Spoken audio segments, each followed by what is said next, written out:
जय हिंद दोस्तों। हरियाणा में ईवीएम का खेल बिल्कुल साफ निकलकर सामने आ गया है।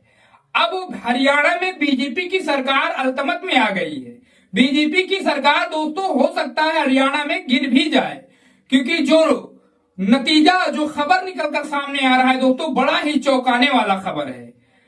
ईवीएम में यह कहा जा रहा है दोस्तों कि वोट पड़ने के बाद जब उसकी चार्जिंग चेक की गई तो उसमें 99% चार्जिंग हुआ करती थी। एक मोटी बात हम आपको बता दें कि अगर हम लोग आज सुबह फोन चार्ज किए, उसके बाद में उसमें कोई काम ना करें, शाम तक खाली फोन लिए ही रहें, तो उसमें जाहिर सी बात है कम से कम 5 या 10% बैटरी ड्राइंग हो जाएगी, खत्म हो जाएगी। हो सकता है ये भी हो कि 80% पर बैटरी आ जाए। लेकिन दोस्तों जिस तरीके से हरियाणा में जो ईवीएम इस्तेमाल किया गया था, उसके जब वो खुला, उसकी चार्जिंग चेक की गई दोस्तों, तो पूरे दिन काम होने के बाद, यानी पूरे दिन तो ओट पड़ा, उसके बाद में उसमें 99% चार्जिंग दिखाई जा रही थी। अब दोस्तों इसी को लेकर हरियाणा में जो विधायक और एमपी एमएलए हैं दोस्तों, उनके खिलाफ उनके विरोधियों ने जबरदस्त तरीके से जो है कोर्ट का रुख कर लिया है।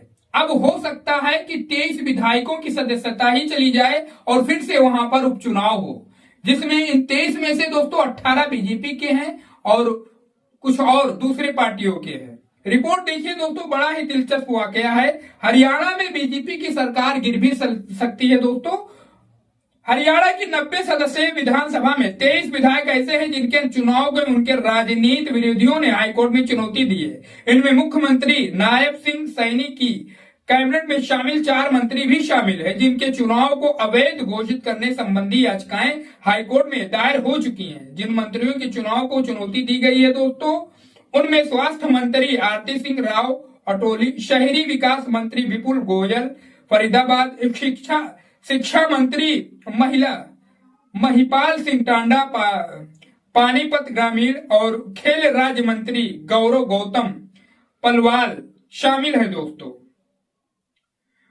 जिन मंत्रियों को चुनाव को चुनौती दी गई है, उनमें स्वास्थ्य मंत्री और कई 3 से 4 मंत्री शामिल हैं।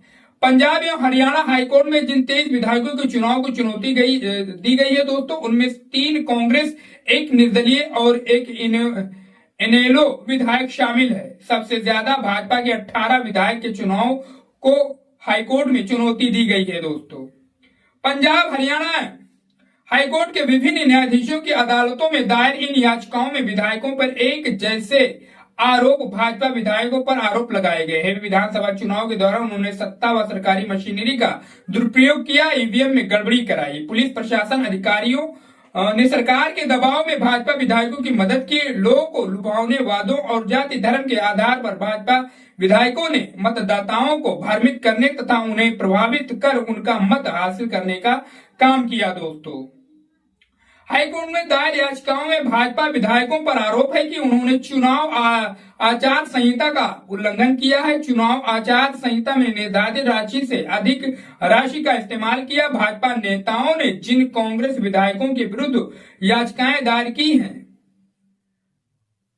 कांग्रेस नेताओं ने दोस्तों जिन भाजपा विधायकों के खिलाफ याचिकाएं दायर की हैं, उन पर आरोप है कि उन्होंने फर्जी मतदान कराए। ऐसे लोगों को के वोट डलवा दिए गए जो वहां रहते ही नहीं है। बूथ कैप्चरिंग करने की कोशिश की गई। कांग्रेस विधायक ने लोगों के वोट, जो है बीजेपी विधायक ने लोगों के वोट खरीदने की भी कोशिश की, वहीं कांग्रेस के भी कुछ विधायकों ने लोगों के वोट खरीदने की कोशिश की। हाईकोर्ट में दायर इन याचिकाओं में कुछ पर सुनवाई शुरू हो चुकी है दोस्तों, तो कुछ पर सुनवाई होनी बाकी है।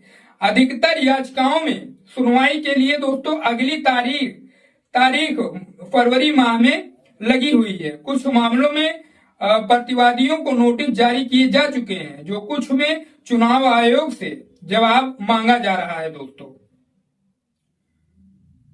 हिसार की कांग्रेस और जयप्रकाश जेपी के विरुद्ध हाईकोर्ट से 2 याचिकाएं दायर की गई हैं, जो कि राज महक और माननीय सभा में दाखिल किया गया है दोस्तों।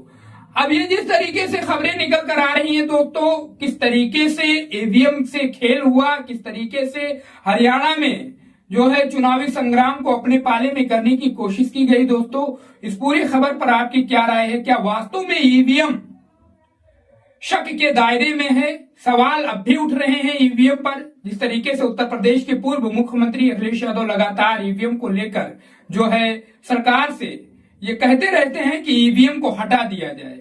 इसमें आप अपनी राय कमेंट बॉक्स में बताइए दोस्तों कि क्या पूरे देश में ईवीएम बंद कर देना चाहिए और बैलेट पेपर से ही वोट करवाना चाहिए। इसके बारे में आप अपनी राय हमें जरूर कमेंट बॉक्स में बताइए। वीडियो अच्छा लगा हो तो चैनल को जरूर सब्सक्राइब करो, वीडियो को शेयर करो दोस्तों। मिलते हैं किसी दूसरे खबर के साथ, तब तक के लिए जय हिंद जय भारत।